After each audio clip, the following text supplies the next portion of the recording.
Hi guys, it's Elizabeth DeGrasse, and today's Adventures in Ink. We're going to be playing with copper sulfate instead of ferrous sulfate. But before we do that, let's talk safety, shall we? We need the proper PPE, personal protective equipment. You need non-latex gloves. You can buy them on Amazon. They come in packs of 100 in small, medium, or large. You need long sleeves with no skin showing because we're working with some caustic chemicals. You need glasses or protective eyewear. You need a mask. A surgical mask is okay. An N95 is better. These blue ones here, they're made for fine dust and particles, so those are the best. I did not buy that one from Amazon. You need closed-toed shoes, an apron or another non-porous item. Be in well-ventilated space. No eating anything. No licking your pen tips. You need a table covering like chucks and some pot holders. These are the table coverings I'm talking about. They're like puppy pads, and you can buy them like at Walmart or on Amazon. And these are the large, and they come in 23 inches by 36 inches, so they're fairly large. Okay, you don't need all of this to make ink. I used to be a chemist in a former life, so I collected. So let me tell you what you do need. The first thing you need is your mask. And you need to put your mask on correctly. This is the outside. This is the inside. The inside bends so that it covers your nose. And you have to pinch it tight so that it goes like that over your nose. Then this part goes under your chin while these go around your ears. You have to wear, when you're wearing your protective eyewear, if you put your glasses on this edge, you will not fog your glasses up. So, are you seeing that? Yeah, okay. So, hi guys.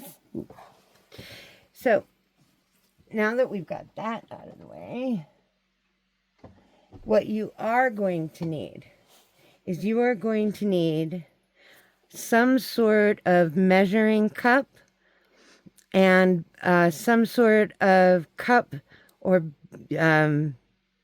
glass or glassware Pyrex that you can hold hot liquid in. You're going to need a heating source.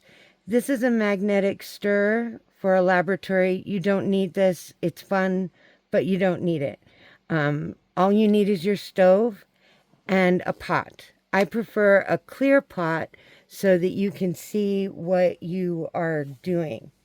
If you're going to make large batches of ink, they do make very large pots. I have one over here. There. See, very, very large pot. Let's see, put you back over here. So, let's start back over here. You're going to need metal spoons. You're going to need a metal stir stick or the spoon or glass stir sticks. You're going to need a pot holder or something else to hold your hot pots. And you're going to need trivets when you put them into your Pyrex or whatever, in case you don't want to damage your table, just in case. You are going to need something to put your ink into when you're done, and I prefer this bottle because it has a smaller hole for air to go through, so it won't evaporate as fast.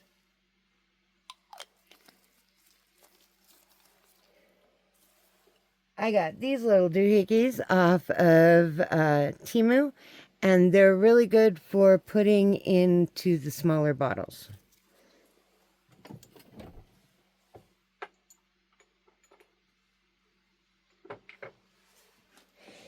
You're going to need a kitchen scale, and you can use anything to measure on your kitchen scale.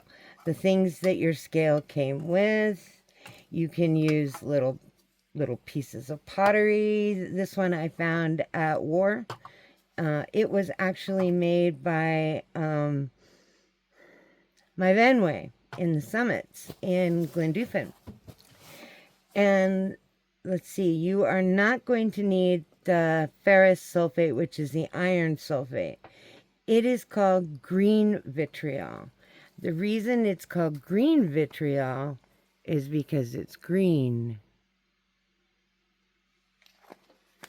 And they call the copper sulfate blue vitriol because it's blue. You're going to need alum. And alum rock is actually we use as our mordant. The mordant doesn't change the color, but it does make the color stick to the fibers of the paper. Oh, you're going to need distilled white vinegar. You're going to need some mortar and pestles.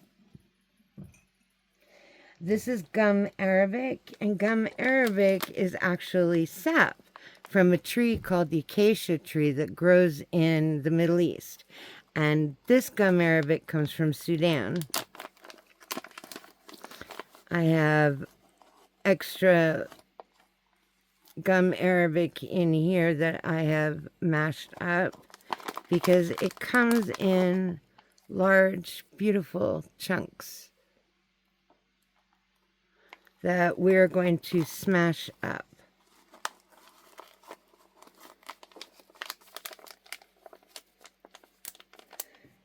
You are going to need our secret ingredient, which is salt. You are going to need some paper and some pens to write with your ink. I use 140-pound watercolor paper because that's what I use for all of my scrolls. And I like to dip my pen onto shop cloth because it has less fibers than paper towels do. And if you're not using two pens like I am, because I'm cheating, you'll need isopropyl alcohol to dip your pens in and rinse your pens real good and wipe them off. Make sure there's no ink in them at all before you test another ink so you don't cross-contaminate. Now, you are going to need some sort of writing utensil because the secret is always remember the difference between science and screwing around is writing it down. So, we're going to talk about a recipe that's found in the Book of Secrets by Alessio Piemontese. That's right. Alessio Piemontese.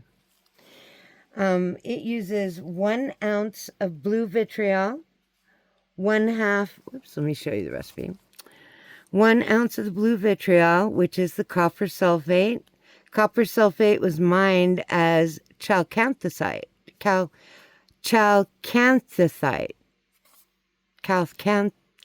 Chalcanthite.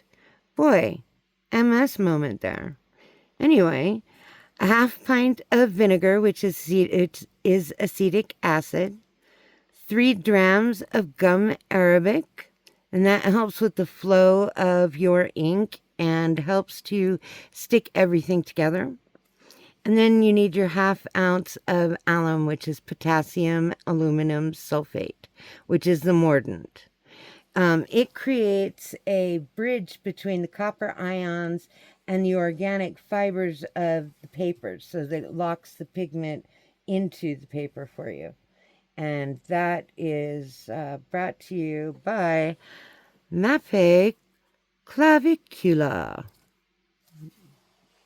Anyway, I have redacted the recipe down to 100 mils of water, which I've already done, and I got a blue solution. We'll see what happens with the vinegar. So we have 100 milligrams of vinegar, 12 grams of the blue vitriol, 14.17 grams of alum, and our 10.63 grams of gum arabic. So the first thing I like to do is look at my pens, because I forgot to tell you about my pens. My favorite are the Faber-Castell Pitt Artist pens that I buy off of dickblick.com or jerrysartorama.com. Never go to Amazon to buy art supplies. You will pay 50% less on those two sites. You can use the Micron pens. We used to not use the Sharpies because they're not archival. They must have this AP on them to be archival. But look, guys, they made Sharpies archival. Game changer. All right. So let's get going. First thing we're going to do is we're going to measure out our gum arabic, because our gum arabic is the hardest. And I'm going to take cat hair off the table. Gum arabic is the hardest to crush. I have to admit that I tried this video before and the video stopped about halfway through. So I've already ground up some of the gum arabic.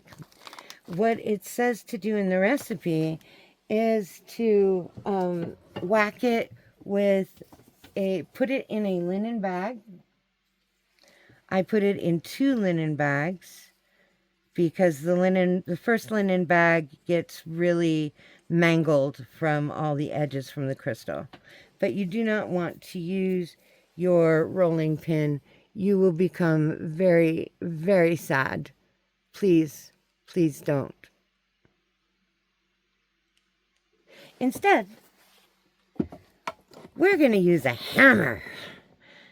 And we're going to take the hammer and we're going to demonstrate this on our alum rock, which our alum also comes in these big, huge chunks. And what I'm going to do is I'm going to take one of these chunks. I'm going to put it in 2 bags. I'm going to put, whoops, this one has something in it. Put that one in there and close it up. And then I'm going to put it in the second bag, which also looks like it has been...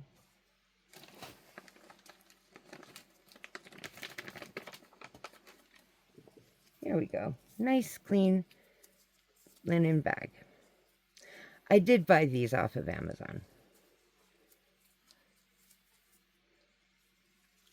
Close that up. And we are going to take this and we are going to pound it on an anvil or on a concrete block or out on the sidewalk. And we're going to use the flat side of our hammer because it has more space, more area to hit your alum rock. And it won't take as long. And you won't have any of the alum come out of the second bag. So I am going to go ahead and use my anvil to do this off screen.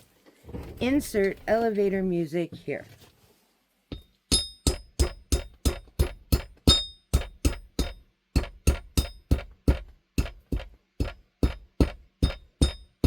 All right.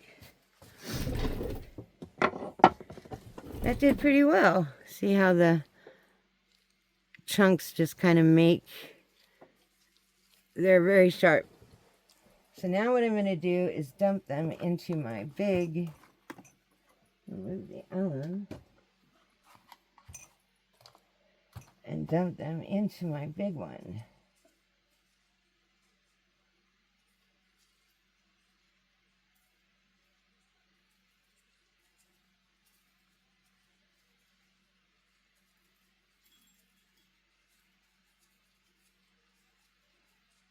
Then if I have extra alum, I'm just going to put it back into the alum container because it's better than holding it into any of the bags that the alum might, you know, get alum everywhere and it's just kind of a mess. Alright, so the way you use a mortar and pestle. So we have our chunks in here. And they don't have to be very big chunks. And we're going to take this and we're going to kind of, you don't pound. If you pound, you will ruin you'll break your stuff. You don't want to do that. What you want to do is go around in a circle, kind of like this. And you can twist on the edges of it in the corners. Because what you're actually doing is getting the rocks of the crystals to pulverize against each other. So you don't really have to do a lot of pounding. It should just be a lot of just elbow grease.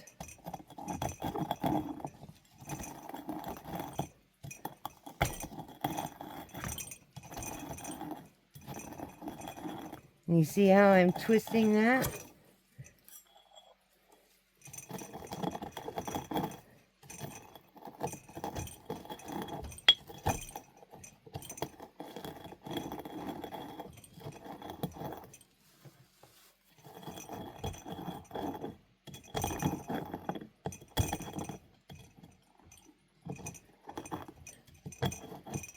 Some chunks are easier than others. Alright. Now I've got pretty good alum dust in there. And I'm going to take the larger chunks out of it before I measure it out. I'm going to put them back in here.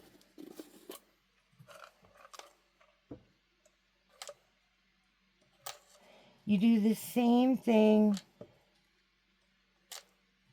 with anything that you put in your crucible, whether it be oak galls or any other kind of crystal that you're trying to mash up, especially your gum arabic.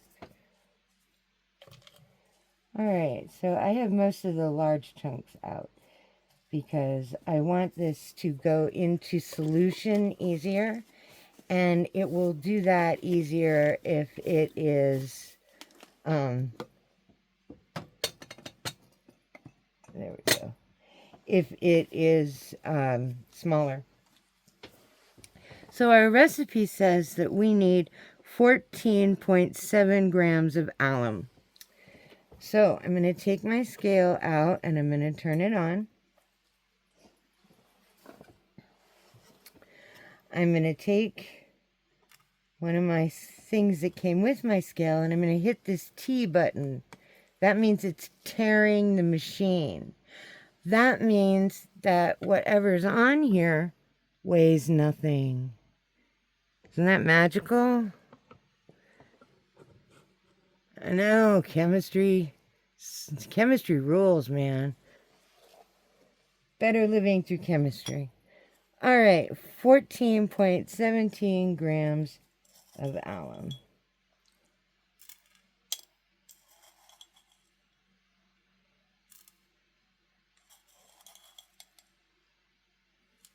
And I'm at 4.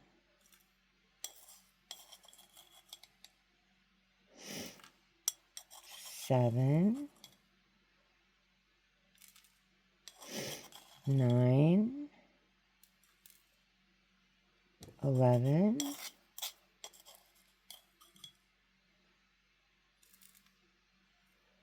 12, 14,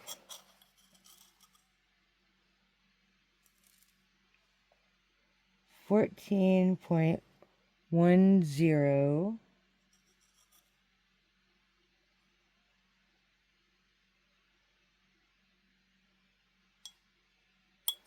Well,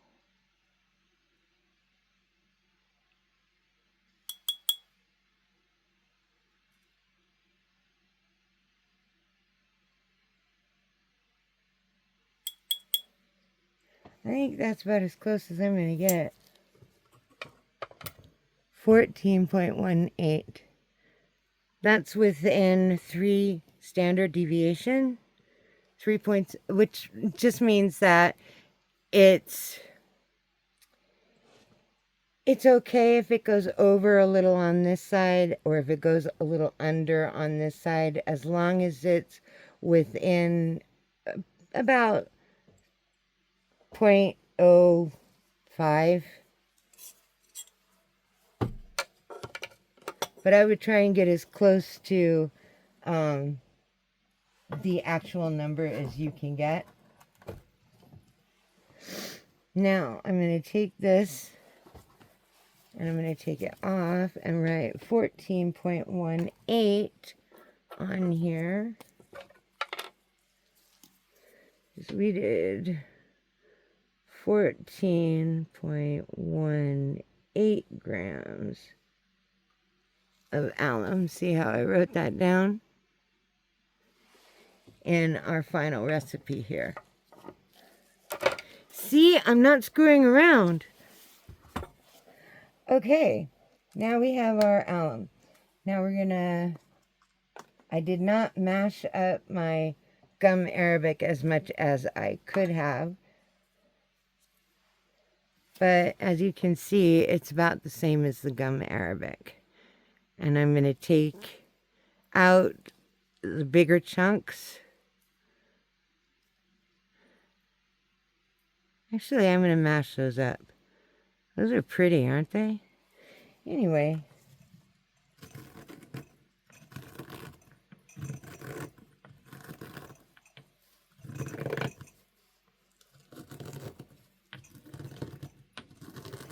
This crucible, this mortar and pestle, I only use for gum arabic because I don't want my gum arabic to become contaminated with anything else because I use it in every ink.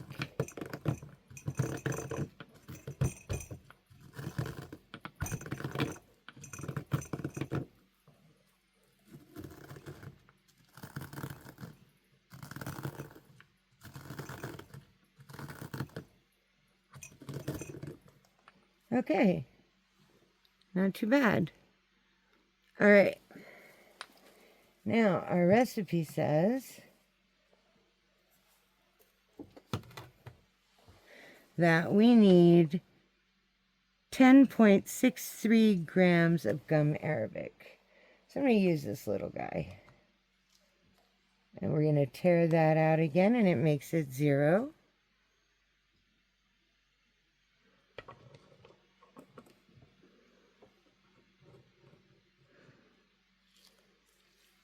And I'm going to use a different spoon than what I used for my alum to measure out my gum arabic. I'm going to try and get mostly the smaller crystals and the dust because it's hard to get this stuff to go into solution without heating.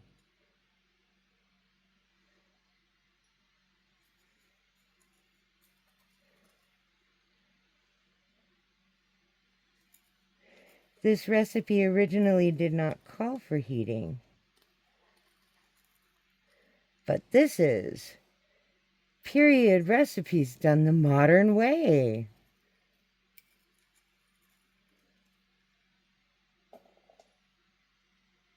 We're at 5.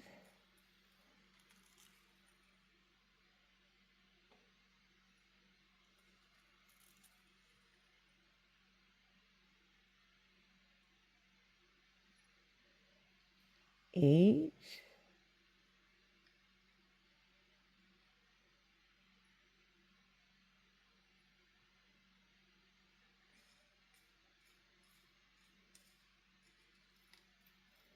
Sorry, the other one was 6. Now we're at 8.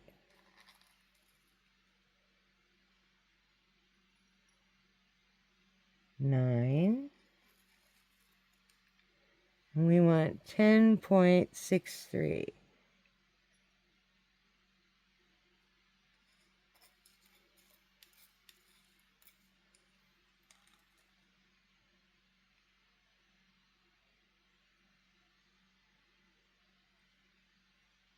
.18.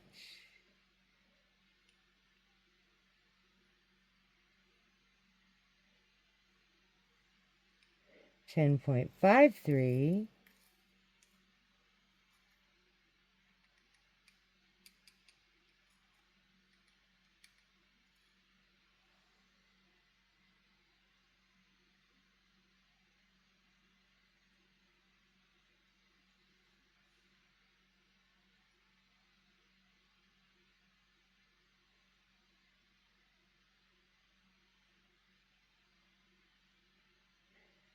10.64. There we go. 10.64.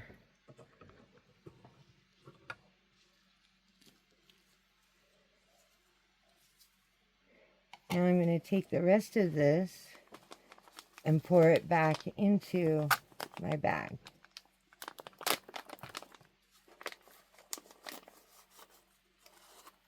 I saved those to show you how much that could really mangle the bags.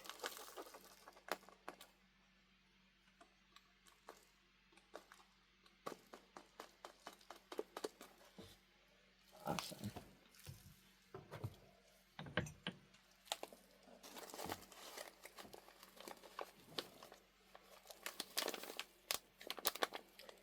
All right, so we have 10.64 of gum arabic. Let's write that down.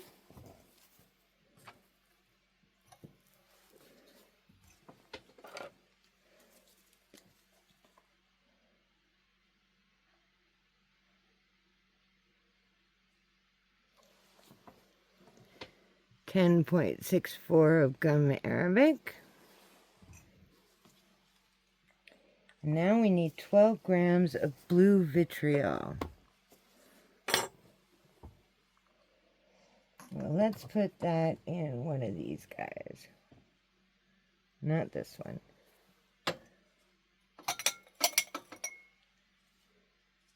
Oh my goodness, I used that one for gum arabic. Let's use this one. Tear that guy out. This is the stuff you do not want to breathe in. This is why you need the blue masks. When you're doing oak gall ink, you also want to wear the blue masks because of the fungus that's inside, the penicillium and the aspergillus fungus. You don't want that to get in your lungs.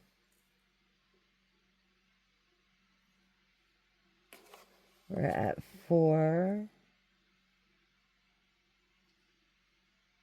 We're at 6.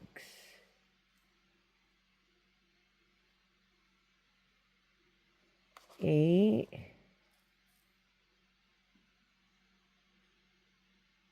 948. 993. 10 point. Oh, we need 12. Sorry.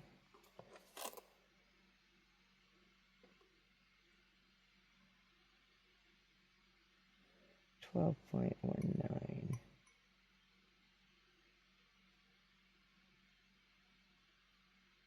There.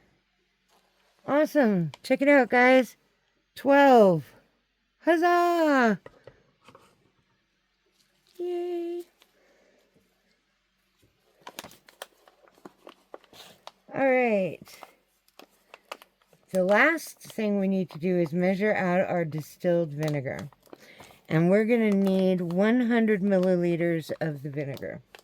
And I'm hoping that it dissolves faster than in the water did, because I had to use the heating element to melt everything together.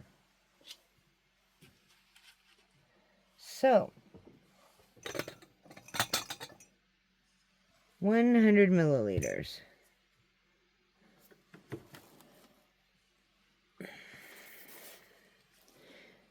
"100 milliliters is going to be to this line right here.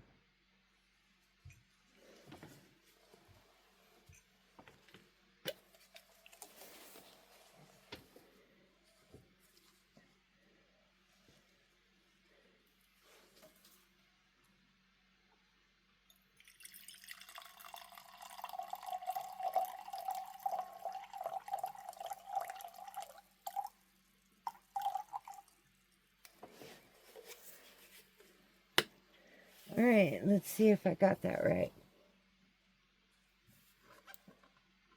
My table is a little slanted, so I need to hold this up. And I can see I poured a little too much in there. So I'm going to take a little bit out, and I'm going to pour it into one of these.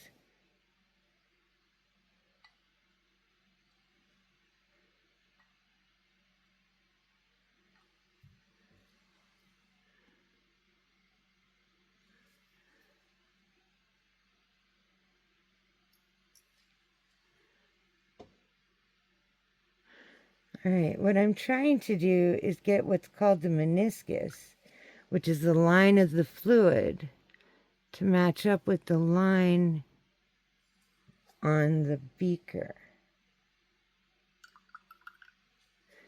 And you'll want to do this if you have a Pyrex glass as well. So you see this line right here that the vinegar is creating? It's right at the 100 mark. Okay. Let me make sure you can see that. All right, we are going to add in our blue vitriol. And we're going to stir it with a glass rod because I like these guys.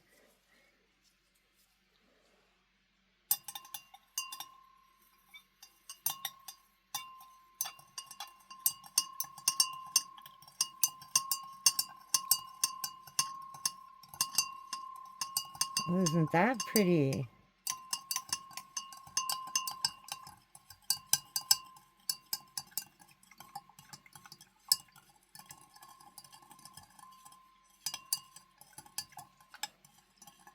That is a very lovely light blue ink.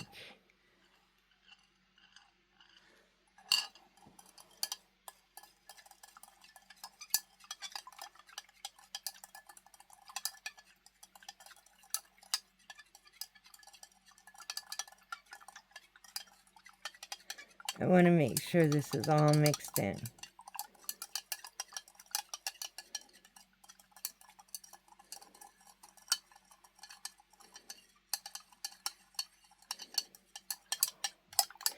Now, I know that the gum arabic is not going to go so easily into solution, but we'll see. Let's put the mordant in first and see what that does. This is going to fix our pigment so that it can attach to the fibers of our paper. Remember, the alum is the mordant. It shouldn't change the color, and it looks like it didn't. But it also looks like it's sitting at the bottom of my vinegar. So I'm going to have to heat it up a little. So I'm going to put it on medium and stir it while it keeps heating up.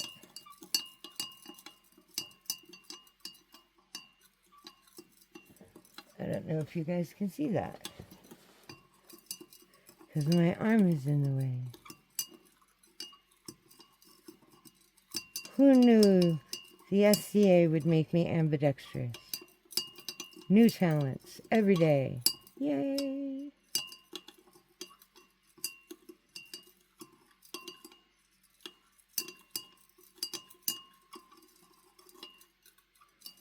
Looks like it's going into solution a little better.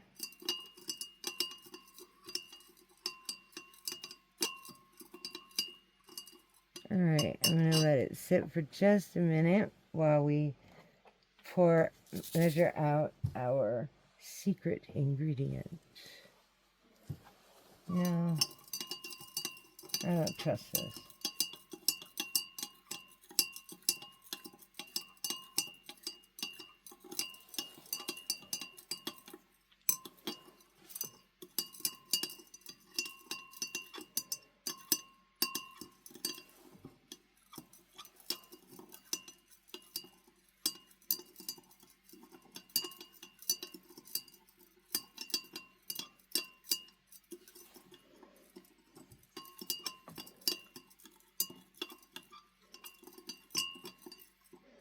Let me turn it so you can see what it's doing.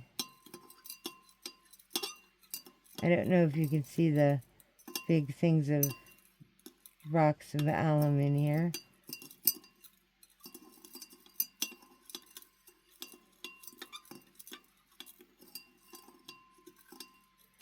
Well, while we're heating this up and stirring it, I'm going to add our gum arabic.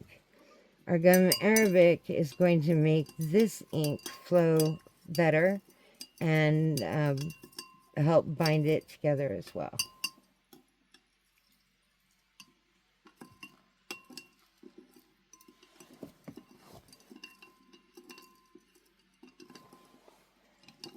Now, it's pink gum arabic, so that's why it looks a little weird at the bottom.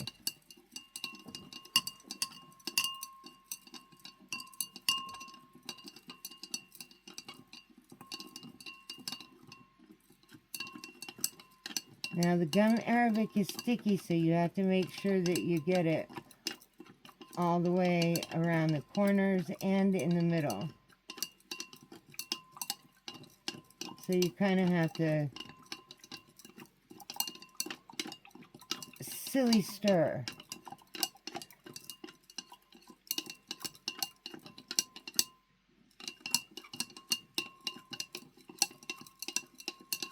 Now, all I can see is Monty Python's Flying Circus and the silly walks.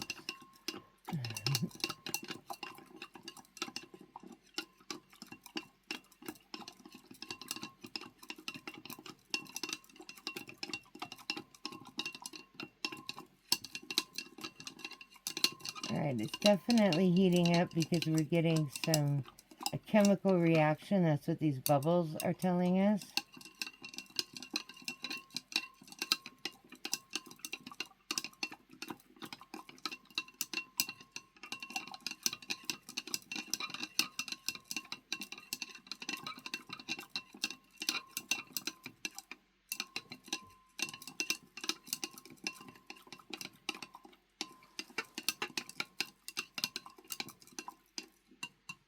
Turn it up a little higher.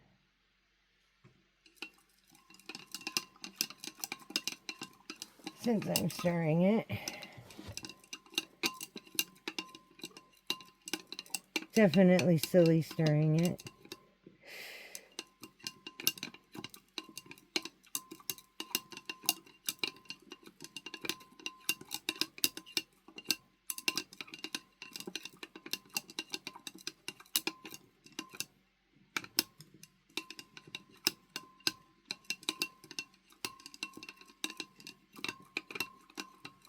Also, when you have put your experiments, you put gum arabic in your experiments, do not put your ink down your sink.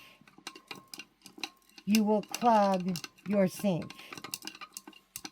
I have done this. It is not fun.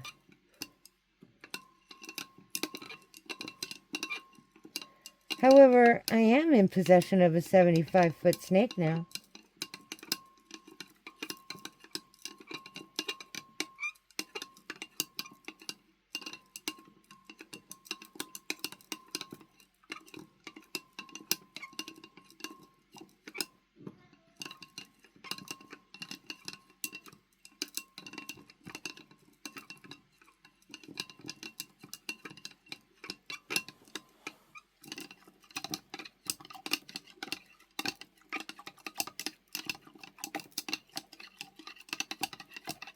It is going into solution, guys. I'm almost there.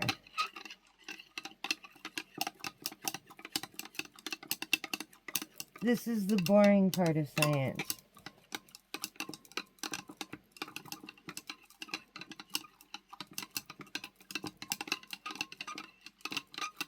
Feel free to fast forward.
Well, I feel like I should be a little entertaining anyway.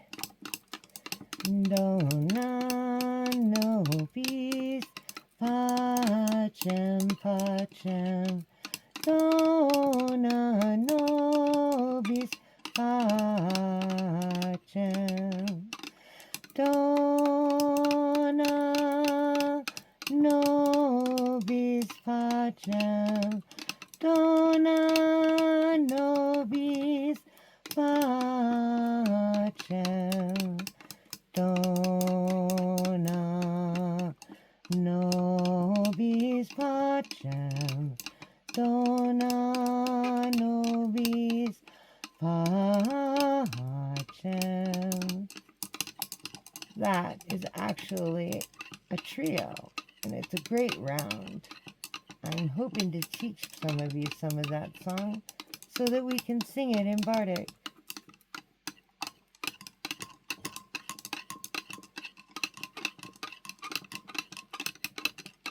The other one I know is Hi-ho, said the mighty dwarves, it's off to war we are, to strike our foes with blind and down. Hi-ho, said the mighty dwarves, it's off to war we are, to strike our foes with blind and down. Now, when you get all three parts going, it says at the end, dwarves are down. And it takes them a little while to figure it out.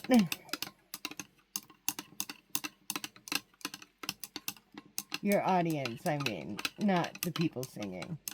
Although, it depends on how much grog they've had.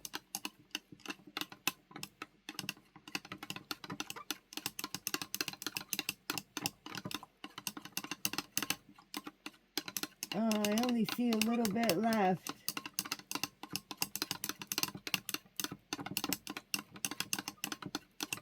It's that gum Arabic. It's the hardest to go into the solution.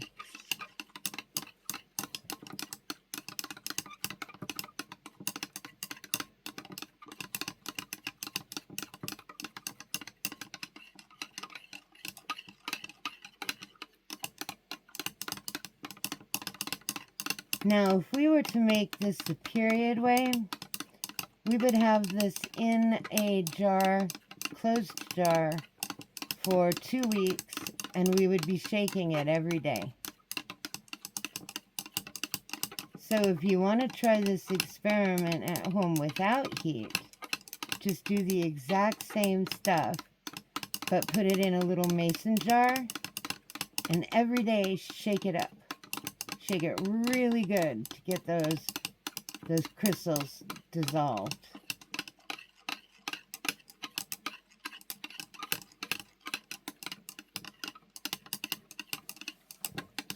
We are almost there, guys. Look at that blue. Isn't that gorgeous? I wonder how it writes. We'll find out soon.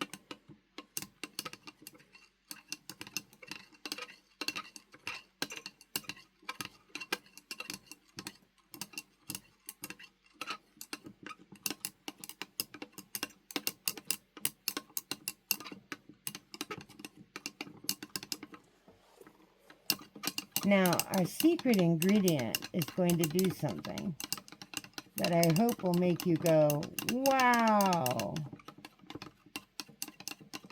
So I'm getting a little anxious because I want this to get done. I mean, I want this to melt because I know you guys might be getting bored. I'm semi-entertaining at this point.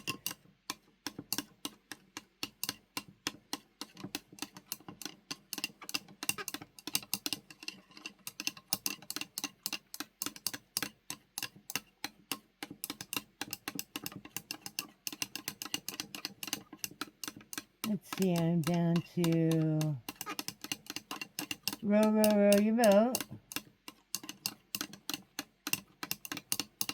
I only know half of the duct tape madrigal. Duct tape, oh, where is my duct tape?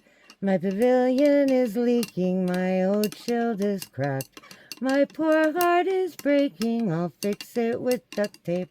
Fix it with duct tape until you get back. And then I don't remember the middle song, the middle part, but the last part goes, it's also around. Duct tape is better than glue. It sticks to things like me and you. Keep it near your pillow at night. Or, and keep it under your pillow at night. There we go. That's another one I'm going to have to learn. Wow, that is gorgeous.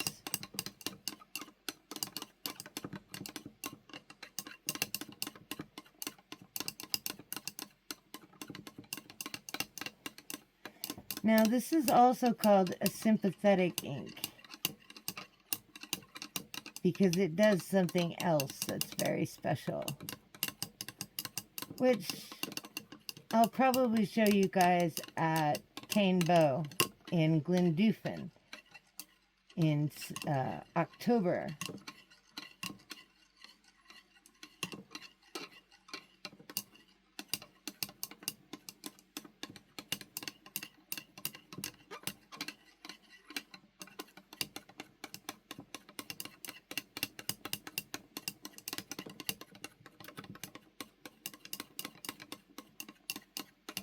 Alright, we're starting to boil.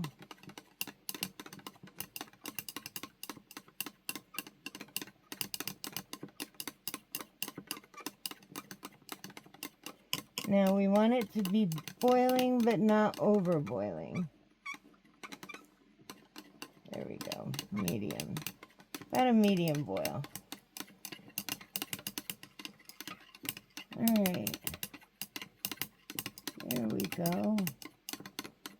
That certainly helped a lot. I only see a couple more chunks in there.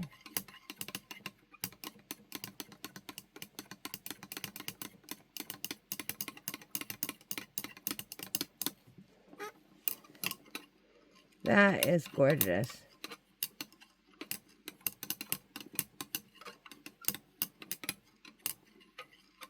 Now the vinegar has slightly antiseptic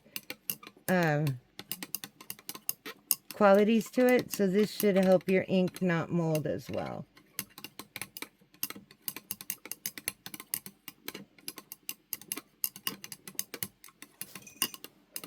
Alright, looks like we got it all, guys. Yay, about time. Alright.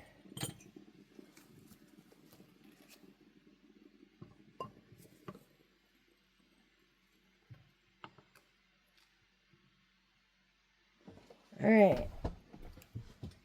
now what I'm going to do is I want to do something with half of this. So I need 50 mils.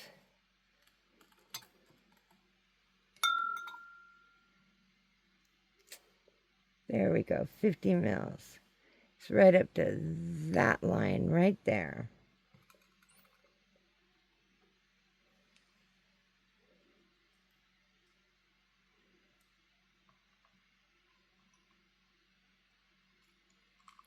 And mils are milliliters. Sorry, guys.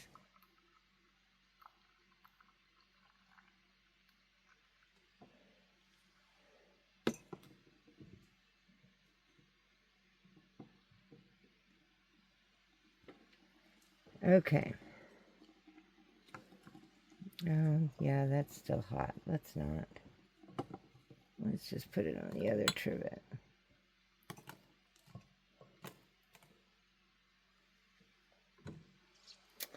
All right, we're going to let that cool just for a little bit. And you can see we've got it just about to the line there. And we need a clean one of these. Yep. And we need, with the, usually it's 1 ounce of rock salt, but with the redacted recipe, it's down to 12 grams, and then per 100 milliliters, 1 gram is equal to 1 milliliter. I know, it sounds weird, but it does. It works out that way. It's super cool. So, we are going to take half of that, because we have half of our 100 milliliters. And remember, my table is at a slant. Okay, so we need 6 grams. So let's turn that on and tear it out. And it says 0.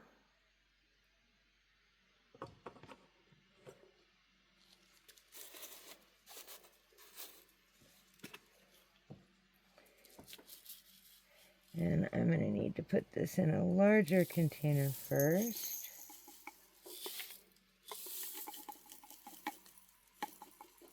Because I don't know how much 6 grams is. All right. These shop rags are also really good for taking your, what was I doing with this? Taking my spoon and wiping it down. And then you want to throw away your rag. Now we want 6 grams. That's 2.5, 4.5, 5.5, 6. Oh, twice in a night. Check it out, guys. 6. Yay! Then we'll put the rest of the salt back in the salt shaker.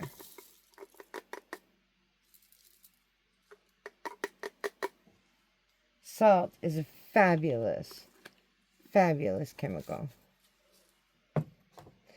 Well, chemical combination of NaCl, so of chloride and Na. I forgot what Na was. I will look that up for you. All right, so we have 6 milligrams. Now, let's see. We're going to take a new spoon, new stick. And I'm going to put this on top of here so you can see it. Well,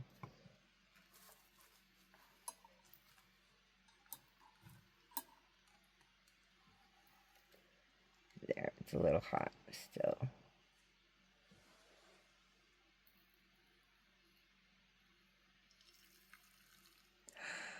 Wow.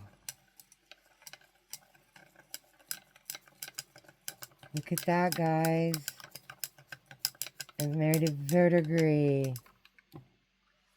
Looks like we're going to have to heat that up a little bit more to get it to go in. Verdigris is green.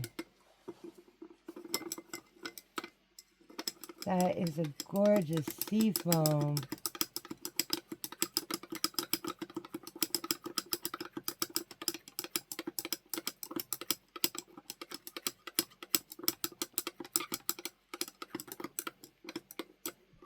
We're just going to heat this up until the salt melts.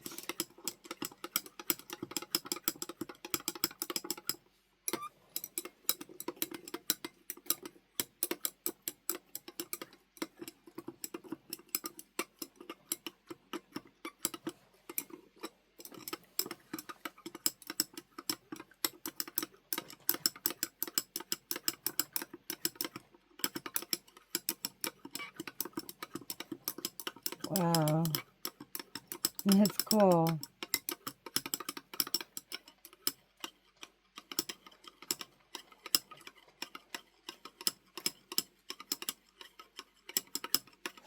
Computer, what does the symbol Na mean on the periodic table of charts?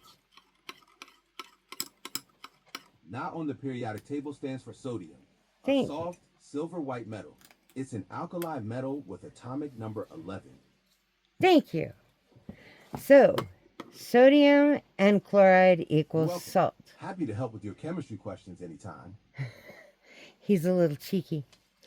So, we went from blue to green. That's pretty cool, guys. Check it out. Blue to green. Now we have to write it down, or we were just screwing around.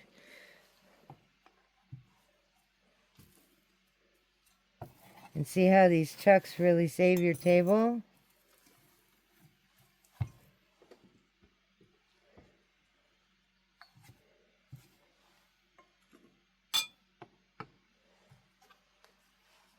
All right, let's see. Well, let's write this down first. Our color was green.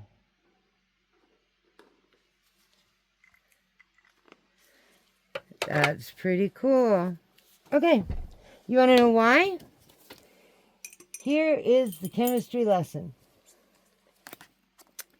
The blue vitriol dissolves into the copper ions, into the sulfate ions.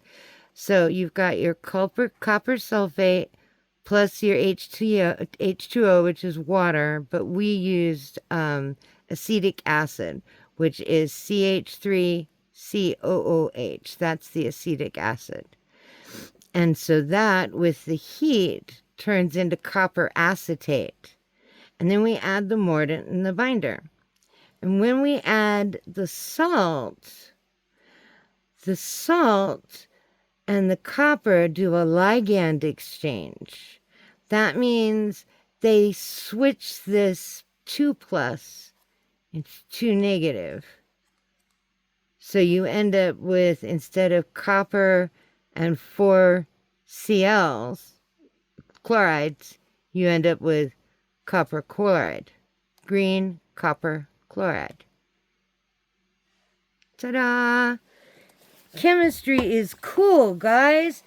Yay! It's actually alchemy, but we won't tell anybody.